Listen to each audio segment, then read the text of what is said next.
Voter লিস্টে নাম তোলাটা বা ভোটার লিস্টটাকে সমকালীন করাটা, যাকে আমরা পরিভাষা বলি আপডেটিং, এটা একটা সাধারণ প্রক্রিয়া। এর পেছনে কোনো রকেট সায়েন্সের দরকার হয় না।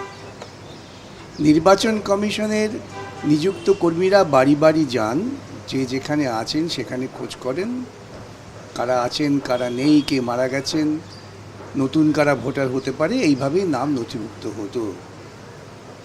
তাহলে হঠাৎ এইবারের, ইতিপূর্বেও একটা এসআইআর হয়েছে পশ্চিমবঙ্গে, আগে হয়েছে 2002 সালে, তো হঠাৎ এবার এত উত্তেজনা কেন, এত মানুষের আত্মহত্যা কেন, এত অশান্তি কেন? তার কারণ হচ্ছে সাম্প্রতিককালে যারা সাংবিধানিক পদে দায়িত্বপ্রাপ্ত, প্রধানমন্ত্রী বলুন, মুখ্যমন্ত্রী বলুন, নির্বাচন কমিশন, এরা কেউ সংবিধানের প্রতি তাদের যে দায়বদ্ধতা সেটা মাথায় রেখে কাজ করছেন না।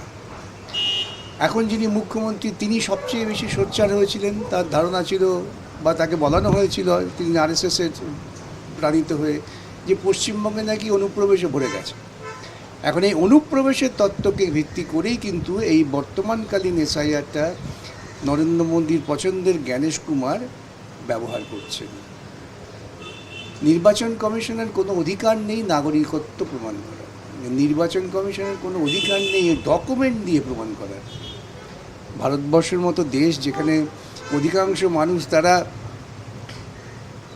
ডকুমেন্ট কি কেন রাখতে হবে এই খোঁজই রাখেন না, ঝড়ে জলে বন্যায় প্রতি বছর ভারতবর্ষের বিভিন্ন প্রান্তেই মানুষ উড়ে যায়, সেই দেশের মানুষের কাছে ডকুমেন্ট চাইছেন। এটা একটা হাস্যকর ব্যাপার। এটা চাইছেন কেন? তাদের মাথায় হচ্ছে নাগরিকত্ব। ভারতবর্ষে যারা বসবাস করছেন প্রত্যেকের নাম ভোটার লিস্টে রাখতে হবে, যারা বয়স হয়েছে, যতক্ষণ না তুমি নির্দিষ্টভাবে চিহ্নিত করতে পারছো যে এই লোকটা নাগরিক নয়। সুতরাং নাগরিক হিসেবে চিহ্নিত করার পদ্ধতি ভিন্ন, তার সঙ্গে ভোটার লিস্টের নাম তোলার বিষয়টাকে গুলিয়ে ফেলে একটা রাজনৈতিক উদ্দেশ্য নিয়ে মমতা এবং মোদির প্রাণিত ইলেকশন কমিশন সাধারণ প্রান্তিক মানুষকে বিপদে ফেলেছে। তাদের লক্ষ্যটা হচ্ছে প্রান্তিক মানুষকে বাদ দাও, কারণ এই প্রান্তিক মানুষ খেটে খাওয়া লোক, এরা ওদের ভোট দেয় না। তার পরিণতি আপনি দেখবেন সর্বত্রই এটা হচ্ছে। উত্তরপ্রদেশেও প্রান্তিক মানুষের নাম বাদ যাচ্ছে, তাদের মধ্যে অধিকাংশ দরিদ্র মুসলমান, ওরা খুব উল্লসিত। আমরা আসামের মুখ্যমন্ত্রীকে দেখেছি, তিনি বলছেন মিয়া হাঁটাও। এ রাজ্যের মুখ্যমন্ত্রী বললেন যে আমি চলে গেলে আপনাদের খুব বিপদ। এই যে মিয়া আর অমিয়া, এই বিভাজনটা ভারতবর্ষের বুকে বর্তমান সময়ে খুব প্রবলভাবে দেখা দিয়েছে। তাই ডকুমেন্ট, এখন এই ডকুমেন্ট কেউ কেউ আবার মানুষের বুদ্ধিমত্তার থেকেও যন্ত্রের বুদ্ধিমত্তায় বেশি বিশ্বাস করে। এই যেটাকে লজিক্যাল ডিসক্রিপেন্সি বলেছে না, এটা হচ্ছে লজিক্যাল ইডিওসি। সাধারণ বোধ বুদ্ধি যা থাকলে পরে এগুলো সমস্যা হয় না, এবং যে কাজটা সাধারণ একটা আপার ডিভিশন ক্লার্কের হওয়া উচিত, সেই কাজটা প্রথম থেকে এই রাজ্যের মুখ্যমন্ত্রী সাংবিধানিক দায়িত্ব পালন করছেন না। তিনি বলে দিলেন আমি এসআইআর করতে দেবো না, ব্যাস লেগে গেল সংঘর্ষ। তখন ভাবলেন মোদি ভালোই হলো, আমি বিহার, ইউপি, অন্যান্য রাজ্য থেকে অফিসার এনে করব। সেই অফিসারদের যে বোধ বুদ্ধিতে এগুলো খাটছে না, তিনি চলে গেলেন কাপড় যে গায়ে দিয়ে মামলা করতে। সেখানে গিয়ে বললেন তিনি কোর্টে, মামলাতে আমি ছিলাম, দেখেছি, যে হ্যাঁ হ্যাঁ আমরা সরকার থেকে সমস্ত সাহায্য করব। প্রথমে বললেন এসআইআর করতে দেবো না, তারপর সুপ্রিম কোর্টকে নাটক করার পর সব সাহায্য করব, আমরা অফিসার দেব, দিলেন না। তারপরে হলো কি, সুপ্রিম কোর্টও একটা অদ্ভুত বকচ্ছপ জাতীয় রায় দিলেন, না এটা বিচারকরা ঠিক করবেন। যে বিচারকরা সাধারণ বিচার প্রার্থীদের বিচার করতে দম বেরিয়ে যাচ্ছে, তাদের তুমি পাঠিয়ে দিলে এমন একটা কাজ করতে, যে কাজটা আবার বলে এটা আপার ডিভিশন ক্লার্ক করে। এতে বিচারকরাও কিন্তু খুব খুশি নয়, তারাও অসন্তুষ্ট। তাহলে একটা অসন্তুষ্ট মানুষ কি করে মন দিয়ে কাজ করবে? এত লক্ষ লোকের নাম বাদ, এ কোনো যুক্তিসঙ্গত কারণ আছে নাকি? আবার কি বলছেন, যে নাম বাদ হলে পরে তার জন্য আপিল, আবার ট্রাইব্যুনাল। বুঝুন ভারতবর্ষের বুকে ট্রাইব্যুনালগুলো কী হাল। কিছুদিন আগে এই চিফ জাস্টিসই বলেছেন ট্রাইব্যুনালগুলোর সময় অকেজ হয়ে গেছে, সেটা ভিন্ন প্রসঙ্গ।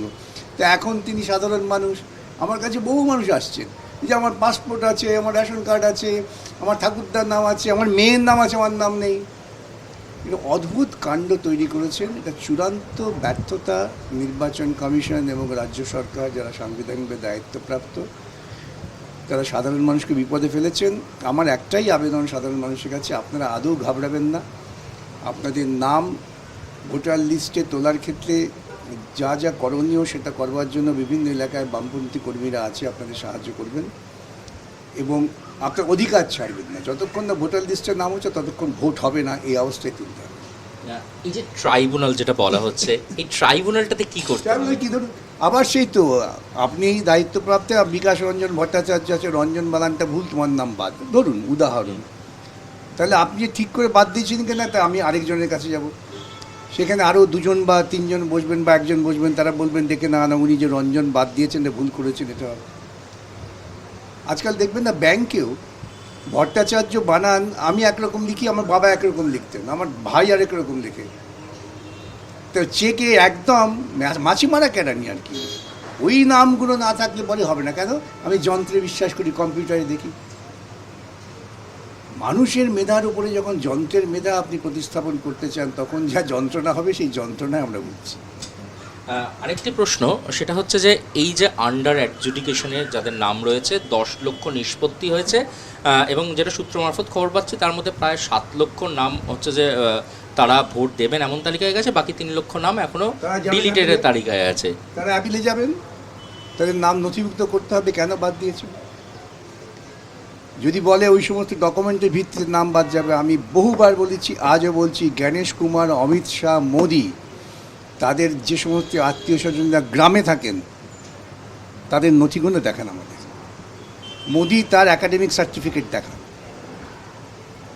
মোদি যেই গ্রামে জন্মেছেন তিনি সব বড় বড় বক্তৃতা করেন, তার সেই জন্মপত্র দেখান। আমি বলছি ভারতবর্ষের মাটিতে কোনো হয় না, ডকুমেন্ট চাইছে। এই সমস্ত করে এরা লক্ষ্য হচ্ছে ওই গরিব মানুষগুলো, দুর্বল মানুষগুলো, যে মানুষ দিবারাত্রি দুবেলা দুমুঠোর জন্য লড়াই করছে, কে ডকুমেন্ট দেখে, তাদের বিপদে ফেলছে। আমরাই কি আমাদের ডকুমেন্ট রাখতাম নাকি? আমি তো আমার বহু ডকুমেন্ট ফেলে দিয়েছি, পরবর্তীকালে তুলতে হয়েছে। এই যে কি মাথায় যদি থাকে যে আমি একটা অশান্তি তৈরি করব, তাহলে এইভাবেই তৈরি হয়।